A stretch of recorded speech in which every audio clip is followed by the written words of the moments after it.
Julle kan julle Bybels oopmaak by Hebreërs hoofstuk 3. Hebreërs hoofstuk 3. Ons gaan saam lees daar vanaf vers 7 tot en met vers 19. Hebreërs hoofstuk 3 vanaf vers 7 tot en met vers 19. Ons gaan voort met hierdie studie uit die Hebreërbrief uit en ons begin daarom dan nou met hoofstuk 3 vers 7. Daarom, soos die Heilige Gees spreek vandag, as julle sy stem hoor, verhard julle harte nie, soos in die verbittering, in die dag van die versoeking in die woestyn nie, waar julle vaders my versoek, my beproef het, en my werke 40 jaar lang gesien het. Daarom het ek vertorend geword op daardie geslag en gesê, altyd dwaal hulle met die hart, maar hulle het my weer nie leer ken nie, sodat ek in my toorn gesweer het, hulle sal in my rus nie ingaan nie. Sorg daarvoor, broeders, dat daar nie miskien in een van julle 'n bose en ongelowige hart is, deurdat hy van die lewende God afvallig word nie. Maar vermaan mekaar elke dag so lank as dit vandag genoem word, sodat niemand van julle deur die verleiding van die sonde verhard word nie. Want ons het deelgenote van Christus geword, as ons net die begin van ons vertroue tot die einde toe onwrikbaar vashou, omdat daar gesê word, vandag, as julle sy stem hoor, verhard julle harte nie, soos in die verbittering nie. Wie was dit dan wat gehoor het en hom verbitter het? Was dit nie almal wat onder leiding van Moses uit Egipte gegaan het nie? En op wie was hy 40 jaar lank vertorend? Was dit nie op die wat gesondig het, wie se lyke in die woestyn geval het nie? En aan wie het hy gesweer dat hulle in sy rus nie sal ingaan nie, behalwe aan die ongehoorsaames? En ons sien dat hulle deur ongeloof nie kon ingaan nie. So ons het tot nou toe gehoor hoe Christus groter as Moses is. Vandag wil ek met u praat met hierdie ernstige gedagte wat die Hebreërskrywer vir ons in vandag se teks sê, en dit is, moet asseblief nie nou jou hart verhard nie. Die Hebreërskrywer sê, na alles wat hy nou verduidelik het met betrekking tot wie Christus is en dat hy groter as Moses is en alles wat die lesers van hierdie eerste brief gehoor het tot nou toe. Nou sê hy vir hulle, moet asseblief nie nou jou hart verhard nie. En dit is juis met Moses in gedagte dat die Heilige Gees hierdie volgende ernstige vermaning gee. Ons moet onthou dat reg deur die Bybel gee God die een waarskuwingsteken op die ander. En dit is bedoel om die mens te keer om sonde te doen en daarom onder die oordeel van God dan sal kom as hulle sonde doen. Ons sien in die Ou Testament dat die Ou Testament leer vir ons dat God geen behaag het in die dood van die goddelose nie. Soos wat ons daar in Esegiel 33 vers 11 kan lees. En die Nuwe Testament leer vir ons dat God wil nie hê dat enige persoon verlore moet gaan nie. Maar God wil hê dat almal tot inkeer sal kom en in hom sal glo, soos wat ons lees in 2 Petrus 3 vers 9. Sien, God het nie die mens geskape om verdoemd te wees tot 'n ewige hel nie. En daarom gee God aanhoudende waarskuwingstekens teen die gevare en die sonde van die straf dan ook. Hebreërs hoofstuk 3 vers 7 tot 19 is een van hierdie waarskuwings. Dis 'n baie ernstige waarskuwing. En is 'n baie ernstige woord wat ons vandag in gedagte moet hou. Want baie mense aanvaar die evangelie in hulle verstand. Hulle glo die evangelie boodskap, maar hulle verbind hulle nooit aan die een wat daardie evangelie verkondig nie, of waarvan daardie evangelie praat nie. Hulle het nie berou oor hulle sonde en hulle draai nie volkome na Jesus as hulle enigste verlosser en saligmaker doen nie. U weet, ons moet verstaan dat ons doen nie vir God 'n guns en daar is geen voordeel vir ons om die evangelie te bewonder nie, of dit selfs op te hemel en baie daarvan te maak nie, of om daarvan te hou sonder om dit te aanvaar en te gehoorsaam nie. Dis een ding om die evangelie te ken, maar dis 'n ander ding om die evangelie deel van jou lewe te maak, omdat jy in die persoon van die evangelie Jesus Christus glo en op hom vertrou. Met ander woorde, om die waarheid te ken en dit nie te aanvaar nie, bring op die ou einde net 'n groter oordeel, as om glad nie die waarheid te geken het van die begin af nie.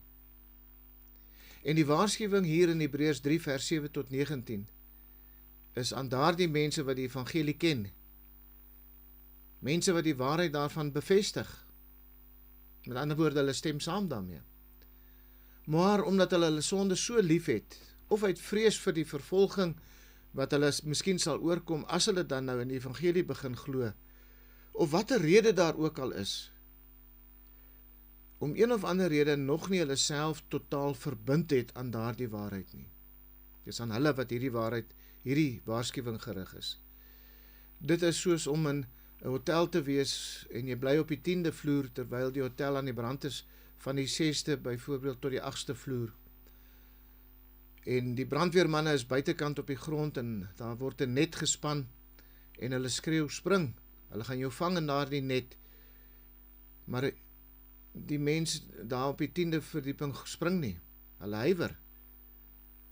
Hulle is deeglik bewus van die gevaar, die gebou is aan die brand, hulle kan nie afgaan ondertoe nie, daar is geen manier ondertoe nie, behalwe as om te spring nie. Hulle weet dat dit is die enigste manier waarop hulle kan vryspring, maar hulle reageer nie op wat hulle weet die waarheid is, en op wat hulle weet wat nodig is om die dood vry te spring nie. Hulle is meer bekommerd om van hulle besittings te spaar miskien, of dalk dink hulle dat hulle 'n ander uitweg kan vind. Hulle kan dalk bang wees om dalk seer te kry by die val. Sommige mag dalk selfs bekommerd wees oor hoe hulle sal lyk wanneer hulle besig is om te val. Byvoorbeeld bang om in 'n verleentheid te kom op die manier waarop hulle val. Maar die punt is dat om eenvoudig net bewus te wees van die gevaar, en om bewus te wees van die uitkoms, sal hulle nie red nie. As hulle nie spring nie, sal hulle sterf. Wanneer jou lewe in gedrang is, maak niks anders meer saak nie. Wanneer jou lewe in gevaar is, maak niks anders saak as wat dit nodig is om jou lewe te red nie. En dit is die Hebreërskrywer se bekommernis vir sy mede-Jode, wat hy hier in hierdie teks vir ons uitlig. Hulle het die evangelie waarheid gehoor. Sommige van hulle het dit uit die mond van 'n apostel gehoor. Maar om verskeie redes het hulle teruggehou om hulle totaal aan daardie waarheid te verbind, om totaal oor te gee aan daardie waarheid, om totaal te vertrou op daardie waarheid. Sommige het blykbaar 'n geloofsbelydenis gemaak, maar het begin om later weer terug te val. Hulle was nie bereid om hulle hele gewig op Jesus Christus te plaas nie. En daarom het hulle afvallig geword. Terwyl hulle die waarheid geweet en geken het, het hulle doelbewus daarvan weggedraai. En om hierdie waarheid te beklemtoon, gebruik die Heilige Gees 'n Ou Testamentiese verhaal wat baie bekend is vir die Jode. En dit kom in 4 dele voor, as 4 gedagtes wat ons vandag hierna sal kyk. Die eerste een is die illustrasie van Israel. Die Hebreërskrywer gebruik juis die ervaring van Israel as 'n illustrasie. Die tweede een waarna ons sal kyk is die uitnodiging waarop hulle moet ag gee. En dan die derde een is die opdrag om vir mekaar te vermaan om ag te gee op dit. En dan die vierde en laaste een is, sal ons sien dat die werklike probleem is ongeloof. So kom ons begin en ons sien eerstens die illustrasie van Israel. Hoe gebruik die Heilige Gees die ervaring, die geskiedenis van Israel as 'n illustrasie? Sien, die Heilige Gees neem hierdie Jode wie nog nie vir Jesus onvoorwaardelik aanvaar het nie. En dis nou hierdie Jode wat weet wie Jesus is, maar hulle wil hom nie aanvaar nie, en hulle wil hulle self ook nie aan hom toewy nie. Die Heilige Gees neem, of die Heilige Gees neem hulle terug in die geskiedenis van Israel in. En hy illustreer vir hulle wat sal gebeur as hulle voortgaan om hulle harte te verhard teen die waarheid van die evangelie. Hebreërs 3 vers 7 tot 11 word vanuit Psalm 95 vers 7 tot 11 aangehaal. So hierdie gedeelte is 'n Ou Testamentiese aanhaling uit Psalm 95 vers 7 tot 11. En hierdie Psalm was heel moontlik in Dawid se tyd geskryf gewees, maar dit spreek van die tyd van Moses. Met ander woorde, alhoewel dit in Dawid se tyd geskrywe was, spreek dit terug in die tyd van Moses. En dit beskryf Israel se ongehoorsaamheid en hulle verwerping van God tydens die Exodus, die uittog uit Egipte uit. En die psalmdigter het hierdie selfde verhaal gebruik om die mense teen ongeloof te waarsku. En 1000 jaar later gebruik die Hebreërskrywer steeds dieselfde verhaal vir presies dieselfde doel. En vandag, so bietjie meer as 2000 jaar later, is hierdie selfde waarskuwing steeds ook vir ons geldig vandag. Want die Heilige Gees sê vir ons vandag, soos vir die Jode die tyd toe hierdie brief geskrywe was, vir mense wat op die punt staan om 'n keuse te maak, maar nog nooit 'n werklike verbintenis gemaak het nie. 'n werklike verbintenis met Christus, 'n werklike geloof en 'n vertroue in Christus geplaas het nie, om nie nou hulle harte te verhard nie. Hy sê in werklikheid vir hulle, hoor vandag en doen vandag wat God wil hê jy moet doen. En onthou, hy sê dit vir mense wat in ons terme goeie kerkmense is. Alles geleer, ken dit uit die Bybel uit van wie en wat Jesus Christus is. Hulle weet wat om te doen. Hulle getuig selfs dat hulle dit gedoen het, terwyl hulle dit eintlik in werklikheid nie gedoen het nie, want hulle het nie hulle hele lewe, hulle het nie alles wat hulle is, in Christus se vertroue geplaas nie. En die Heilige Gees sê dan ook vir ons deur hierdie teks vandag, moenie jou hart verhard, soos die kinders van Israel gedoen het nie. Wat selfs nadat hulle al die bewyse van God se krag eerstehands self gesien het, en self sy sorg vir 40 jaar lank ervaar het in die woestyn, het hulle self nog steeds nie aan hom onderwerp en verbind nie. Hy sê, moenie soos hulle wees nie. Hulle het aangehou om nie in hom te glo nie. Moet dit nie doen nie. Ons teks sê vir ons in Hebreërs 3 vers 7, daarom, soos die Heilige Gees spreek, vandag as julle sy stem hoor. En dit is goddelike inspirasie. Die Bybel is die woorde van die Heilige Gees wat die ware skrywer van die woord van God is. Maar die basiese waarskuwing wat die Heilige Gees in Psalm 95 gee, is wat ons lees in Psalm 95 vers 7 tot 8. As julle vandag maar na sy stem wou luister, verhard julle hart nie. Hierdie waarskuwing word 3 maal in Hebreërs 3 en 1 keer in Hebreërs 4 herhaal.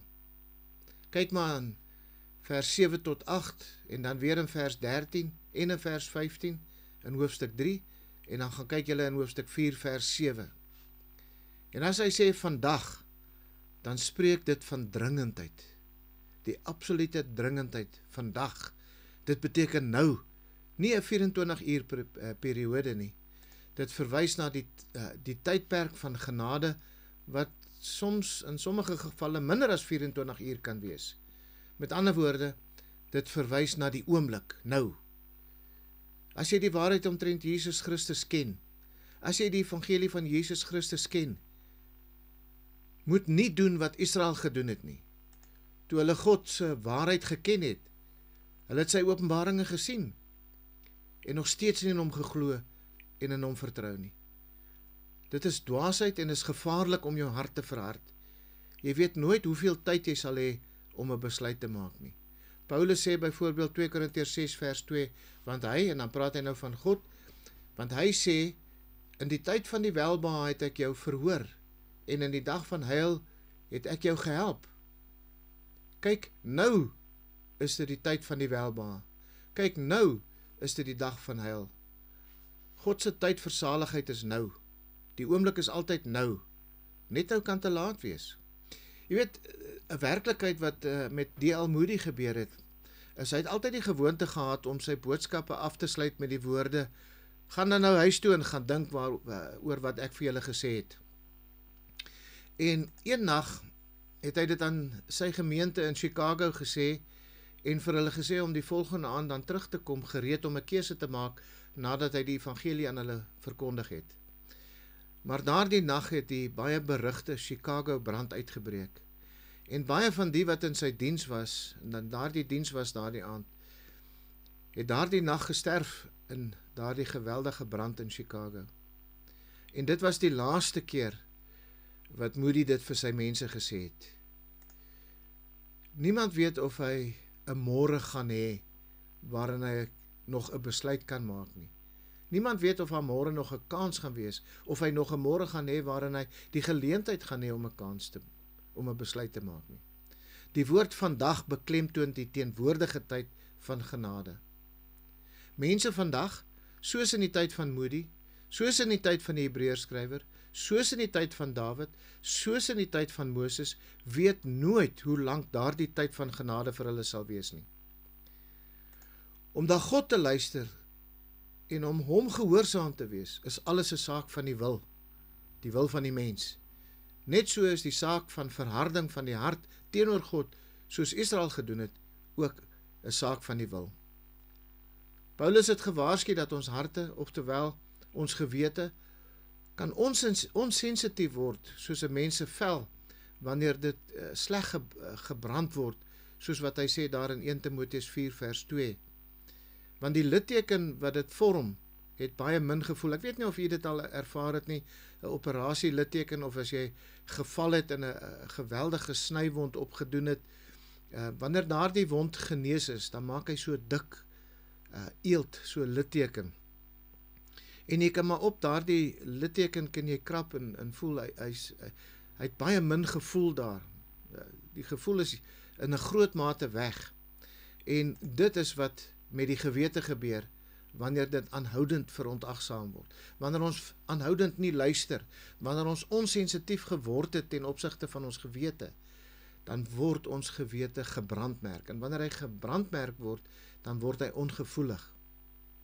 So die woordjie vandag, hou net vir so lank as wat daar 'n geleentheid is om 'n besluit te maak. En vir so lank as wat ons gewete sensitief is vir God, kan ons nog daardie besluit maak. En dit is hoe lank die woordjie vandag hou. Wanneer 'n persoon se vandag verby is, sal dit vir ewig te laat wees. Sy hart word harder elke keer wanneer hy vir Jesus nee sê, of enige gedeelte van Christus se waarheid, of sy wil verwerp, dan word sy hart net harder. Wanneer die hart sag is, en die gewete sensitief, en wanneer die verstand oortuig is van Jesus Christus, dit is die tyd om 'n keuse te maak. So wat ook al die gebeurtenis is, wat ook al die geleentheid is, wanneer ons harte sag is, en wanneer ons gewete sensitief is, dit is die tyd, dit is die vandag, dit is die geleentheid, wat die Here vir ons gee om 'n keuse, om 'n besluit te maak. As ons nie 'n besluit maak nie, sal ons uiteindelik geestelik verhard word. Ons sal geestelik koppig word en ons sal onsensitief word. Dan sal die evangelie nie langer vir daardie mens aantreklik wees nie. En ons teks sê verder vir ons vandag in Hebreërs 3 vers 8, verhard julle harte nie soos in die verbittering nie, in die dag van die versoeking in die woestyn nie. Die oorspronklike stel dit soos volg: verhard julle harte nie soos toe hulle my getoets het in die woestyn, toe hulle beproef was nie. Die New American Standard Bible stel dit so in Engels in, as hy sê, do not harden your hearts as when they provoked me, as in the day of trial in the wilderness. Die Israeliete was vir meer as 400 jaar in Egipte gewees, as ons teruggaan in die geskiedenis van Israel. Ons sal onthou dat God het hulle uit Egipte uitgehaal met 'n reeks van 10 plaae wat hy oor Egipte gebring het. Die laaste van daardie plaae was die eersgeborenes wat gesterf het. Daarna het Farao hulle laat gaan, om hulle dan maar net later weer in te jaag en in te haal by die Rooi See. En daar by die Rooi See het God nog 'n groot wonderwerk gedoen, deur die hele Egiptiese weermag te verdrink, nadat die Israeliete droogvoets deur die Rooi See getrek het. Nadat hulle in die woestyn gekom het vir die toets wat God vir hulle opgelê het, het God hulle aanhoudend geseën met wonderwerke op wonderwerke op wonderwerke. So het hy byvoorbeeld in die dag het hulle onder 'n wolk vir skaduwee en rigtingaanwyser gestap. Snags het hulle in die warmte en in die lig van 'n vuurkolom gestap. God het water en kos vir hulle voorsien in daardie tyd. En na elke seëning wat hulle van God ontvang het, was hulle net vir 'n kort rukkie tevrede gewees. Hulle het gou-gou weer teen God gekla en hom wantrou. Hulle het die klassieke illustrasie geword van ongeloof in die aanskoue van 'n oorweldigende bewyse van die bestaan en die krag van God. God het homself baie duidelik en wonderbaar aan hulle geopenbaar. En hulle het geweet dat hy homself aan hulle openbaar het. Hulle het geweet dat hulle het geweet wat hy van hulle verwag het, en hulle het bewyse op bewyse gekry van sy krag en ook sy seëninge. Maar hulle het nooit regtig geglo nie. Net soos die Egiptenare gou oor hulle vrees vir God gekom het, het die Israeliete gou oor hulle vertroue in God gekom. Hulle het geweier om God te vertrou ten spyte van alles wat hulle gesien en beleef het.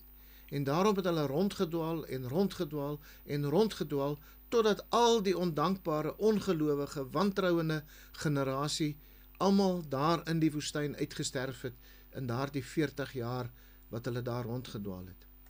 Hulle het vir 40 jaar in die woestyn rondgedwaal in sirkels, net omdat hulle ongelowig was.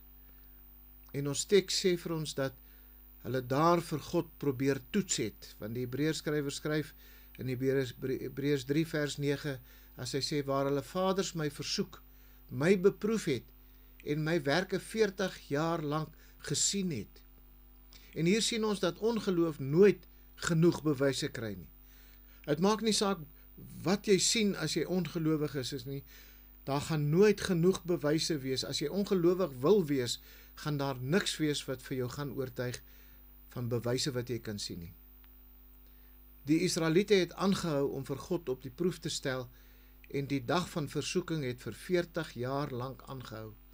So lees ons byvoorbeeld in Eksodus 17 vers 1 en 2, daarop het die hele vergadering van die kinders van Israel, volgens die bevel van die Here, van plek tot plek uit die woestyn sin getrek en laar opgeslaan in Rafidim. En daar was geen water vir die volk om te drink nie. Toe twis die volk met Moses en sê, gee julle vir ons water om te drink. Maar Moses antwoord hulle, wat twis julle met my? Waarom versoek julle die Here? Sien, hulle het nie vir God vertrou vir water nie. Hulle het water van God geëis as hulle reg wat hulle toekom. En om te sien of God regtig water kon en sou voorsien vir hulle. Hulle werklike rede word maar net 'n paar verse vir ons baie duidelik uitgespel in Eksodus 17 vers 7, waar Moses geskryf het, omdat hulle die Here versoek het, deur te sê, is die Here in ons midde of nie? So met ander woorde, hulle het eintlik gesê, ons wil sien of die Here werklik in ons midde is. Ons wil sien of die Here werklik hier saam met ons is. God het nog die hele tyd vir hulle voorsien. Hulle het genoeg bewyse gehad van God se krag en van sy versorging en sy vermoë om hulle te versorg. Maar hulle het geweier om hulle volle vertroue in God te plaas. En daarom het hulle in werklikheid gesê, doen nog net hierdie een ding vir ons, Here, sodat ons kan weet dat U werklik is. En wanneer God dit dan gedoen het, het hulle in elk geval nie weer of meer in hom geglo nie. Die Hebreërskrywer pleit by sy hoorders dat hulle nie sal wees soos hierdie mense nie. Met ander woorde, hy sê, moet nie verskonings maak om nie te glo nie. Moenie julle harte teen God verhard soos hulle gedoen het nie. So nie sal julle jul geleentheid verloor, net soos hulle ook hul geleentheid verloor het. God het hulle uit Egipte land uit verlos. God het hulle deur die Rooi See gebring. God het sonder uitsondering al hulle vyande vernietig. God het water en manna en 'n wolkkolom en 'n vuurkolom aan hulle voorsien. Maar hulle vra steeds, is God in ons midde? Jy sien, niks is meer onlogies of onredelik as ongeloof nie. Dit weier om die mees oorweldigende bewyse te aanvaar, eenvoudig net omdat ongeloof nie wil glo nie. Dis hoekom dit ongeloof is. Soos Jesus dit duidelik gemaak het in die gelykenis van Lazarus en die ryk man. Geen bewyse is genoeg vir die persoon wat nie wil glo nie. Maak nie saak wat jy vir hom gaan wys en wat hy gaan sien nie. Lukas 16 vers 31 sê, as hulle na Moses en die profete nie luister nie, sal hulle nie oortuig word nie, al sou iemand ook uit die dode uit opstaan. Maar aan die ander kant, die persoon wat wil glo, vertrou in die Here ten spyte van enige gebrek aan bewyse. Hulle sê, soos wat ons lees in Markus 9 vers 24, ek glo Here, kom my ongeloof te hulp. Met ander woorde, hulle sê, Here, ek het basiese geloof, maar ek weet dat die geloof wat ek het nie sterk genoeg is nie, en net U kan my geloof versterk. Kom my te hulp en versterk my geloof. Die meeste mense het nie meer bewyse nodig dat God werklik is en dat Jesus Christus sy seun is nie. Wat hulle nodig het, is om hulle sonde te haat en te berou en daarvan weg te keer, weg te draai. En hulle self tot God te verbind. Hulle self met Jesus Christus te verbind. 'n God wat aanhoudend getoets word, sal nooit aanvaar word nie. As jy die hele tyd moet toets of God daar is en of hy werklik is wie hy sê hy is, dan sal jy nooit daardie God aanvaar nie. Mense wat vandag steeds vir God toets, doen dit om dieselfde redes wat die Israeliete in Moses se tyd gedoen het. Om vir God nee te sê omdat hulle hul sonde, hulle eie wandel, hulle eie lewe, hulle eie planne te lief het om dit vir God op te gee. So God sê met ander woorde vir ons, met betrekking tot die Israeliete in die woestyn, soos wat ons sien in Hebreërs hoofstuk 3 vers 10 tot 11, daarom het ek vertorend geword op daardie geslag en gesê, altyd dwaal hulle met die hart, maar hulle het my weë nie leer ken nie, sodat ek in my toorn gesweer het, hulle sal in my rus nie ingaan nie. En die woordjie vertorend beteken nie om ongelukkig te wees of om teleurgestel te wees in iemand nie. Dit beteken om ergerlik te wees. Om iemand te terg sodat hy verbitter word van kwaad wees. Dis wat hierdie woordjie vertorend beteken. Is met ander woorde om 'n persoon kwaad te maak. God was uitermate kwaad vir Israel gewees as gevolg van hulle sonde. Die mense het aangehou en aangehou en aangehou daarmee. En die Septuaginta is die Griekse vertaling van die Ou Testament, beskryf dit dat God hulle verfoei het en dat hy deur hulle gewalg was. Dat God 'n afskuw vir Israel gehad het. Nou waarvoor het God 'n afskuw vir hulle gehad? Altyd dwaal hulle met die hart, maar hulle het my weë nie leer ken nie. Dis waarvoor God 'n afskuw gehad het met hulle. Toe die Israeliete die beloofde land genader het, het God vir hulle gesê om 12 manne uit te stuur om die land te gaan verspied. Die meerderheid van hulle het 'n uiters negatiewe verslag teruggebring. Hulle het die vyand as reuse en hulle self as sprinkane gesien. Caleb en Joshua se verslag was optimisties geweest. Nie omdat hulle die vyand te gering geskat het nie, maar omdat hulle geweet het dat die krag van die Here sterker was. Die Israeliete het egter die meerderheidsverslag geglo en dadelik het hulle begin murmureer. As hulle straf het God gesê in Numeri 14 vers 22 tot 23, al die manne wat my heerlikheid en my tekens gesien het, wat ek in Egipte en in die woestyn gedoen het, en my nou al 10 maal versoek het, en na my stem nie geluister het nie, hulle sal die land nie sien wat ek aan hulle vaders met 'n eed beloof het nie. Ja, almal wat my verag het, sal dit nie sien nie. Hulle het meer as genoegsame bewyse gehad dat God hulle veilig in die beloofde land kan inlei, maar hulle wou hom nie glo nie, en daarom was hulle nie toegelaat om in die land in te gaan nie. Die rus wat hier ter sprake is, was die land Kanaan, waar die harde werk van trek deur die woestyn tot 'n einde sou kom en hulle kon rus. En soos wat ons in hoofstuk 4 sal sien wanneer ons daarby uitkom, is hierdie rus 'n simbool vir redding. Dit is wanneer vandag verby is. Jy kan jou hele lewe op die rand staan van om Jesus as verlosser te ontvang. Jy kan lank met die gedagte speel en dink, Here, bewys U self vir my nog net 'n bietjie meer. Ek is nog nie oortuig nie. Ek is nog nie heeltemal gereed nie. En dan sal jou vandag verby wees.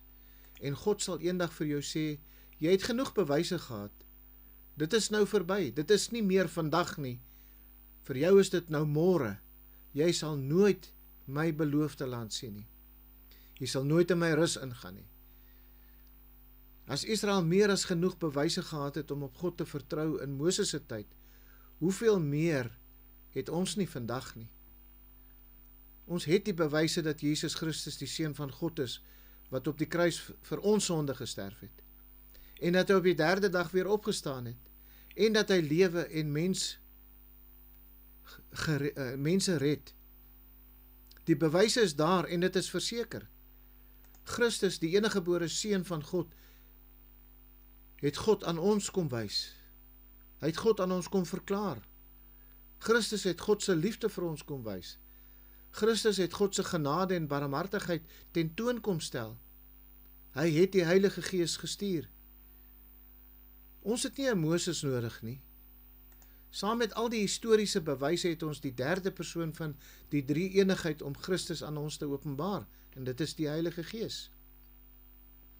Enige persoon wat net teruggaan in die geskiedenis, sal in die geskiedenis gaan sien, daar was 'n persoon soos Jesus Christus, wat op 'n kruis gesterf het. Daar was mense wat in sy opstanding geglo het. Histories is dit daar, die bewys is daar. Die Heilige Gees oortuig ons daarvan. Ongeloof in die aanskoue van soveel oorweldigende bewyse is inderwaarheid tragies en sonder enige verskonings. Dis hartseer om te sê dat Israel steeds nie in die rus van God ingegaan het nie. Daardie geslag was aangesê om die Kanaaniete uit te roei. God het hulle beveel om daardie volk wat so goddeloos en ongelooflik boos was, totaal te vernietig. Maar in plaas van om hulle te vernietig, kies die Israeliete om eerder die land saam met hulle te bewoon. En die gevolg hiervan is dat die Israeliete heeltyd misbruik was, uit 'n land verwyder was, en kort deur ander volke geregeer was. In 70 na Christus word hulle tempel heeltemal vernietig en word hulle reg oor die wêreld verstrooi. Dit is nou eers in ons tyd wat God hulle weer bymekaar begin maak in hulle tuisland. So dat nog nooit werklik in hulle eie land, die land wat God hulle, die land van rus wat God hulle beloof het, het hulle nog nooit werklik gerus nie. Israel se finale rus sal eers kom in die 1000-jarige vrederyk van Christus, wanneer hy weer gaan kom en hy die wêreld gaan regeer vanuit Jerusalem. Nou, dis 'n goeie rede om nie die uitnodiging te verwerp nie.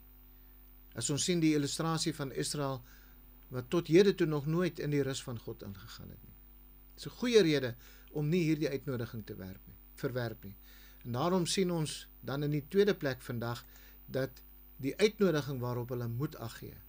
Die illustrasie was Israel om op te hou om nie ag te gee nie. Maar wat is die uitnodiging waarop hulle moet ag gee? Hebreërs 3 vers 12 sê, sorg daarvoor broeders, dat daar nie miskien in een van julle 'n bose en ongelowige hart is, deurdat hy van die lewende God afvallig word nie. En hierdie waarskuwing kom na aanleiding van die illustrasie van die Israeliete se ongeloof in die woestyn. Hier word 'n oproep gemaak om nie die voorbeeld te volg wat hulle vaders in die woestyn gedoen het nie. Dis 'n waarskuwing om nie waarheid wat geken word te verwerp nie. Die oordeel was op hulle wat God se woord, wat deur Moses gespreek was, verwerp het. Die waarskuwing hier is vir hulle wat God se woord in Christus verwerp. Die grootste sonde in die wêreld is ongeloof.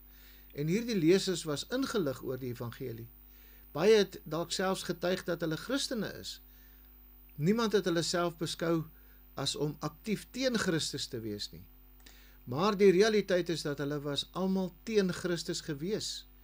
Dit maak nie saak hoe naby 'n persoon kan kom om vir Christus te ontvang as verlosser en zaligmaker nie. As daardie persoon nie vir Jesus ontvang nie, het hy steeds 'n bose en ongelowige hart. Hy kan soveel ken, hy kan soveel weet van Christus. As hy nie met berou in sy hart Christus ontvang, berou oor sy sonde en na Christus toe vlug in geloof en vertroue in Christus om hom te vergewe en te verlos van daardie sonde nie, het hy nog steeds 'n bose en 'n ongelowige hart.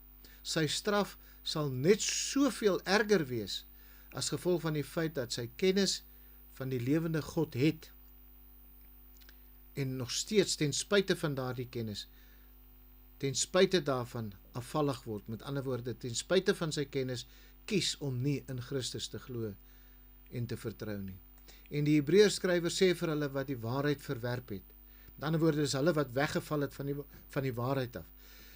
Dat dit onmoontlik is om hulle weer tot bekering te vernuwe. Hebreërs 6 vers 6. wat ons sal sien wanneer ons daar kom, en dit is 'n baie ernstige stelling. Wanneer jy die waarheid van Jesus Christus gehoor en erken het as die waarheid, en jy dan jou rug op daardie waarheid draai, dan is daar niks meer wat God nog kan doen vir daardie persoon nie. Met ander woorde, daardie persoon se vandag is verby, hy kan nooit weer gered word nie. Daar is nooit weer genade vir hom nie. Dis die harde realiteit hiervan. As jy weet wie Jesus Christus is, en jy ken die waarheid, en jy weet wat jy moet doen, en jy kies om jou rug daarop te draai, jy kies om dit te verwerp, jy kies om weg te val, afvallig te word daarvan, dan is daar niks meer wat God kan doen vir jou om jou te red nie. As 'n persoon die evangelie gehoor en verstaan het, en dan nee sê vir Jesus Christus, het daardie persoon afvallig geword. En die Heilige Gees sê vir almal wat die evangelie hoor, reageer teenoor Jesus terwyl jou hart nog warm en buigsaam en sensitief is, met betrekking tot hierdie waarheid wat jy gehoor het, en erken dit. Reageer teenoor sy genadige oproep tot bekering en redding. As jy te lank wag, sal jy vind dat jou hart al harder en onsensitief word vir hierdie waarheid. So die Heilige Gees sê ook verder vir ons, as jy aanhou om jou bose en ongelowige hart te volg, eerder as die evangelie, sal jy vir ewig wegval van die lewende God en sy verlossingsrus vir ewig mis. Om weg te draai van Jesus Christus af, is om weg te draai van die lewende God af. Dit is om weg te draai van die lewe self af. En daarom is dit uiters noodsaaklik om ag te gee op hierdie uitnodiging. Dit kan dalk die einde van vandag wees, en jy dan God se genade, en daarom dan ook sy rus, vir ewig nie sal ingaan nie. Daarom is dit so 'n geweldige, belangrike waarskuwing. En nou kom ons by hierdie derde en baie belangrike bevel. En dit is wat hierdie bevel so geweldig belangrik maak. En dit is om die opdrag om mekaar te vermaan, om daarop ag te gee. Hebreërs 3 vers 13 sê, maar vermaan mekaar elke dag solank as dit vandag genoem word, sodat niemand van julle deur die verleiding van die sonde verhard word nie. Die woordjie vermaan kom van die Griekse woordjie parakaleo. Dit is 'n vorm van die woord wat Jesus gebruik om die Heilige Gees te beskryf in Johannes 14 vers 16, toe hy gesê het, en ek sal die Vader bid, en hy sal julle 'n ander trooster gee, om by julle te bly tot in ewigheid. Die basiese betekenis van hierdie woord het te doen met die gedagte van om langs mekaar te kom, met die uitsluitlike doel om hulp te gee, met ander woorde om iemand te help. Die Hebreërs skrywer sê vir sy lesers, kom langs mekaar en help mekaar. En die hulp wat hulle moet gee, is dan juis al die mense wat nog nie vir Jesus ontvang het nie, en aan hom oorgegee het nie, te help om dit te doen, voordat hulle harte verhard. Voordat hulle harte verhard word. Dit is wat ons moet doen wanneer ons mekaar vermaan, om langs mekaar, langs mense te kom, wat op die punt staan, dat hulle harte verhard sal word, om hulle te help, om nie hulle harte te verhard nie. Verleiding van sonde, soos wat ons sien in Hebreërs 3 vers 13, beteken die bedrieglike skelmstreek om iemand te kil. Dis wat hierdie woord verleiding van sonde beteken. Wat ons hieruit moet verstaan is dat sonde is skelm en bedrieglik, en dit kil 'n mens. Sonde kom gewoonlik baie onskuldig voor. Dit doen homself voor om iets anders te wees as wat dit in werklikheid is. Dit bedrieg en dit vertel leuns. Ons lees byvoorbeeld Romeine 7 vers 11 waar Paulus sê, want die sonde het aanleiding gevind deur die gebod en my verlei en daardeur gedood. Wanneer 'n persoon geestelik verhard het, is hulle baie min bewus van sonde. Hulle kan die evangelie van Christus oor en oor hoor en steeds nie daarteenoor reageer nie. Iemand het eenmaal gesê, dieselfde son wat die was smelt, verhard ook die klei. Wanneer 'n mens se hart nie gesmelt word deur geloof nie, word dit verhard in ongeloof. Die ou natuur is aanhoudend besig om te sê dat sonde nie so erg is nie, en dat geloof in Christus nie so 'n belangrike ding is nie. Om 'n Christen te word lyk dan vir daardie persoon net te duur, te veel eisend, te beperkend, te vervelig en te onnodig. Vanuit daardie persoon se eie perspektief lyk hy self nie so boos en so sleg in sy eie oë nie. Hulle redenasie is gewoonlik, maar ek sorg vir my familie, ek is 'n hulpvaardige buurman, ek is nie perfek nie, maar ek is ook nie 'n bose mens nie. Ek weet daar is plek vir verbetering in my lewe, maar ek het nie redding nodig nie. Ek is nie so 'n slegte mens nie. Daar is goeie dinge in my, ek doen goeie dinge. Jy sien, dit is hoe die sondige natuur die mens bedrieg met betrekking tot sy nood aan saligheid. Want dit sê vir hom, hy het nie saligheid nodig nie. Maar God se evaluasie is heel anderste. Want wanneer ons daarby uitkom, sal ons dit in meer detail sien, maar in hoofstuk 10 sê die Hebreërskrywer in vers 38 en 39, maar die regverdige sal uit die geloof lewe, en as hy hom onttrek, het my siel geen welbehae hom nie. Maar by ons is daar geen onttrekking tot verderf nie, maar geloof tot behoud van die lewe. En hier het ons die hele prentjie. Die mens staan op die rand van 'n besluit wat hy moet maak. 'n Besluit wat hy nie vanaf gaan weg of kan wegkom nie. Of hy glo tot redding van sy siel, of hy val weg tot die ewige verdoemenis. Maar wat ons hier moet verstaan is, God sê, dat as hy hom onttrek, het hy geen welbehae hom nie. Maar weer eens is die bewyse van egte saligheid hier in hierdie versie. Volharding in die geloof, soos wat ons sien in Hebreërs 3 vers 14, want ons het deelgenote van Christus geword, as ons net die begin van ons vertroue tot die einde toe onwrikbaar vashou. En hier wil dit weer lyk, in hierdie versie word gebruik om te sê, sien, ons word net gered as ons tot die einde toe kan vashou en volhard. Maar wat hierdie versie in werklikheid sê is, as ons werklik die evangelie glo, indien ons werklik ons lewens aan Jesus oorgegee het, dan aan die einde van die dag, en aan die einde van die jaar, en aan die einde van ons lewens, sal ons toewyding steeds staan. Met ander woorde, hierdie versie is nie 'n opdrag en 'n vereiste om gered te kan wees nie. Hierdie versie is 'n versie wat vir ons leer dat ons sal volhard tot die einde toe. Die grootste bevestiging van redding is die aanhoudende volharding om Christus se wet te gehoorsaam. En ons sal volhard in ons oorgegewe lewe aan Jesus Christus. Die ware geredde persoon bly by Christus. Want onthou, Jesus het self gesê op 'n stadium in Johannes 8 vers 31, as julle in my woord bly, is julle waarlik my disippels.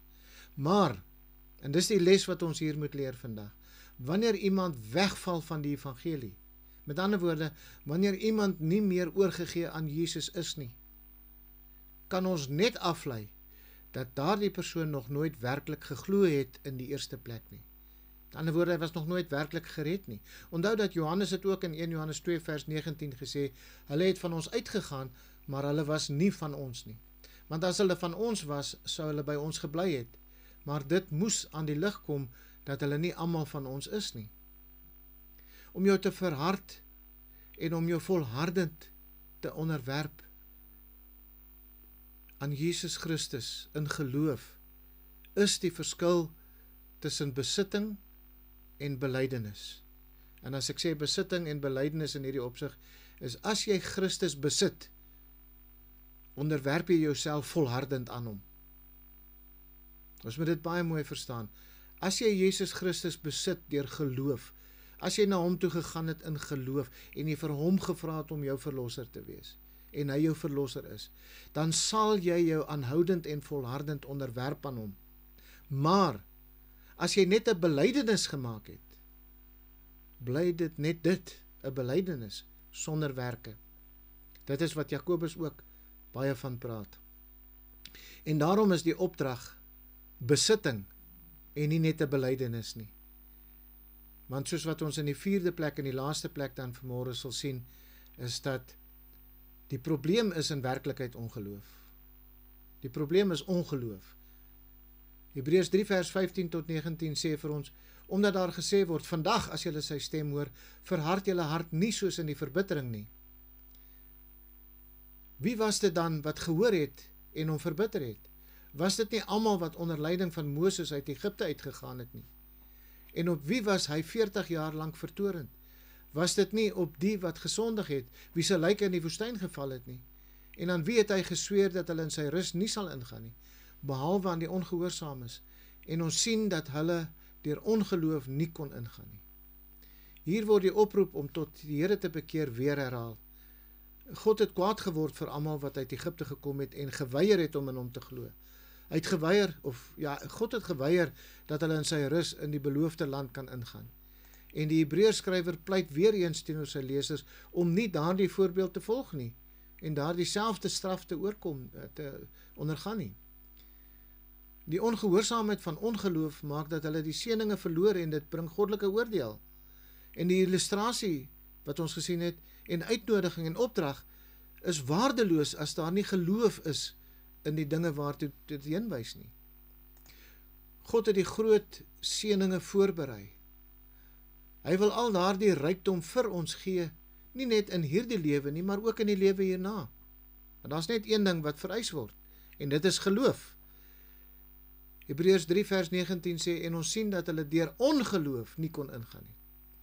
Salomo sê in Spreuke 29 vers 1, 'n man wat baie bestraf is en sy nek verhard, sal onvoorsiens verbreek word sonder dat daar genesing is.